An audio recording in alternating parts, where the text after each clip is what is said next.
So with Cincinnati losing yesterday to the Tennessee Titans 27-3, falling to 1-3 and last in the division, as you see on the bottom right here in the standings, many people are immediately hitting the panic button. And this kind of started all the way back to week 1, but we all thought, well, Cincinnati had a rough start last year. They're 0-2. Many people thought that they weren't going to be able to figure it out, and surely they did. It almost went back to back Super Bowls, falling just short to the Chiefs in the AFC Championship game.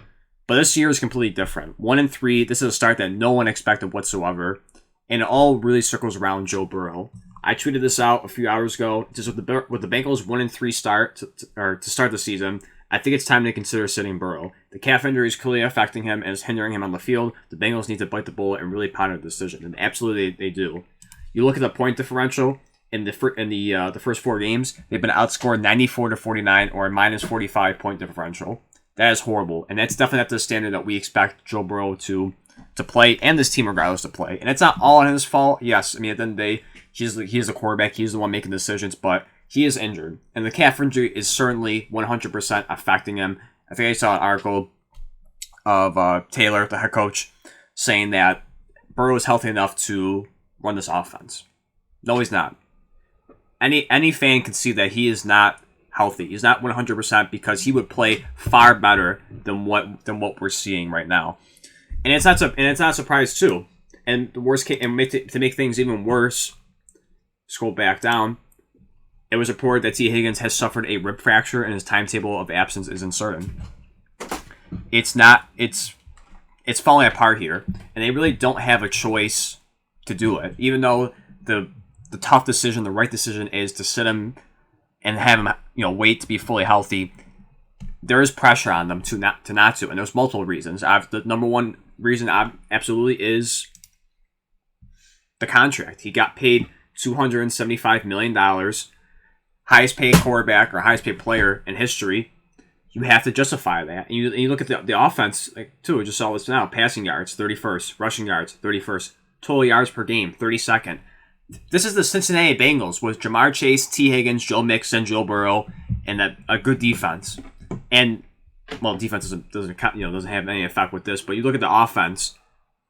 This team is far better than that. We expect that from bad teams, the Panthers, the Bears, and so forth. We expect that from teams like that who are playing horrible this year. The fact that if we go back to the start of the season and someone told us the Bengals are going to be 1-3 to start the first 4 games and have stats like this, no one would believe this. No one would believe this. And then I tweeted this out too. If you scroll all the way to the top 2, to me, making myself look like an idiot. I felt pretty confident. Now this was before the Burrow injury. I tweeted this too back in May. I said Joe Burrow was going to be the MVP because of the pieces that he has around him. He's going to ball out, and the exact opposite has happened. So going back to the contract, I said the reason why there's pressure on him to play, they have to justify the contract. They have to show people and have to get the money's worth of this is our guy. We have to show people why we paid him. And of course, quarterbacks before him and quarterbacks after are going to make more than him. You look at Lamar Jackson. He just got his contract. Justin Herbert. Jalen Hurts. Those guys got those contracts around them, and they're playing pretty well. And meanwhile, for Burrow being the highest paid, and he got paid late of all of them. I believe he was the last one to get paid. Hasn't worked out. Another thing too is the playoff implications. They still feel like they have a chance to win the division or go in the playoffs, but again at 1-3, it's off to a horrible start. Now you're 2 games behind, but what makes it worse too is you've lost in your first 2 weeks two divisional games. You lost to Baltimore, you lost to Cleveland. That all those teams are neck and neck with everyone else to win the division. So you're putting yourself behind the standings when you can't really jump Baltimore for right now, and you can't really jump Cleveland right now. And we'll see when we get to Pittsburgh how they'll handle that, because if they go 0-3 to start the season, I don't know when they face the Steelers next. Before they do, they're gonna have to wrap up Baltimore, so they're gonna have to split the series with that, and hopefully you can sweep the series with Pittsburgh. But for right now, it's playoff implications are not looking good. They are not. And if you look at it for the rest of the standings on my phone, I have the standings right here for the wild card. They are for the teams that are not in the playoffs, they are in 8th place. And mind you, there's 9 teams that's not in the playoffs right now, and they're ranked 8 out of 9. And there's many teams ahead of them: Vegas, Jets, Patriots, Chargers, Titans, Jags, Browns. In the wild card right now, you have the Steelers and you have the Houston Texans. Now it's only 4 weeks in. But the Houston Texans are already in a wild card spot as opposed to the Bengals. That in itself is insane. And lastly, I do believe is the core group. This is the final year the core group is going to be together. You want to put all the chips on the table and get one more opportunity with Chase, Higgins, Mixon, and Burrow. This is the last time they're going to be on the team together, and it's very unfortunate. On top of Joe Burrow's injury that we just said, going back to what I tweeted out, is with T. Higgins. Again, he's going to be out for a while. His timetable isn't certain. It could, hopefully, for his sake, that it's a short time, but with rib injuries, it takes a while, and who knows how long he's going to be out, and that's a huge weapon. That's a huge wide receiver to have out in that lineup because he's one of the best, if not the best, wide receiver, too, in the NFL. You can go back and forth between him, Jalen Waddle, Devontae Smith, and so forth, but he is top tier when it comes to wide receiver, too, and know that can be a potential wide receiver 1 for a good portion of teams. So missing T. Higgins already is bad enough. Having Joe Burrow's calf injury is bad enough. You have Jamar Chase with his frustrations. I'm open. I'm always open. You have that. And Joe Mixon, we weren't sure about how he was going to be in the offseason because there was many reports saying that he was going to get cut because they needed the money. Comes back for one more year.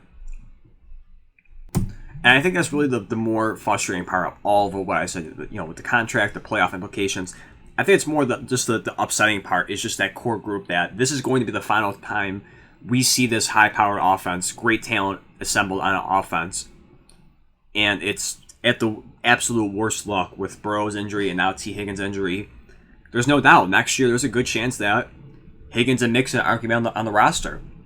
And the way Joe Burrow's kind of fall from grace in terms of talent around him, where he's going to be in the same spot as Patrick Mahomes.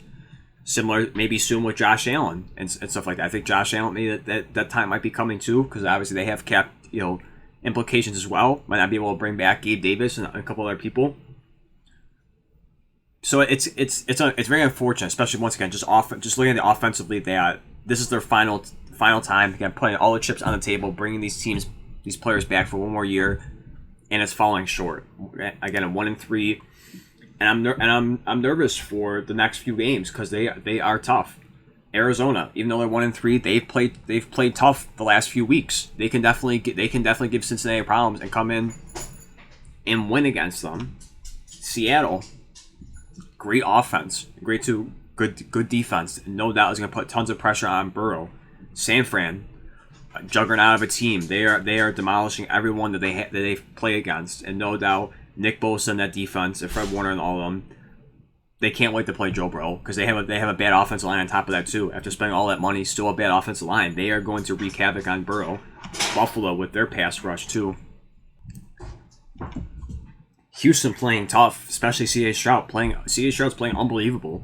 Baltimore, you already lost someone in the first go round back in week 2. Pittsburgh, first time you'll be facing all season. Jacksonville, I mean, for what is this? 1, 2, 3, 4, 5, 6. In a 7-game stretch right there, there's a chance Cincinnati could if the way things are going, there's a chance Cincinnati could lose all those games. And the way things are going with Burrow and this offense, and if he can't get better and he keeps regressing as that injury gets worse and worse and the hits pile on, or if he tweaks it moving around, I don't think it's too crazy to say they could potentially go 0-7. I don't think it's crazy. I know it probably does because we're used to Cincinnati and Joe Burrow and all that and how great they've been. But just seeing how they're playing, especially just goes back to Burrow's injury. Looking at that 7-game stretch, it is very difficult. No doubt. Can they win all these games? Absolutely. They have the capability. At their heights, they can easily win a lot of these games, if not all. But just the way they're playing right now, it's gonna be scary to see for Cincinnati. It is. It's gonna be very scary to see the stretch. Even after that too, Indianapolis, they play tough at times. I mean, we'll see if Anthony Richardson makes it at that point because he's had injury problems. Minnesota, that should be a a fairly easy one because of kind of the same problems. I mean, not the same problems with Burrow, but defense. I mean, the defense is horrible, so that should be an easier game for them. But then after that, Pittsburgh once again, Kansas City in Week 17. Then you finish out with Cleveland. Overall, it's a rough schedule. It is a very rough schedule for the Bengals looking up to this, and for their sake, that's why once again I go back to the tweet. It's not an easy decision, but I think you have to bite the bullet and you have to ponder the decision of sitting Joe Burrow for his sake, for his health, not just for this season. And it's tough not to look past this season, but you're going to have to for the future.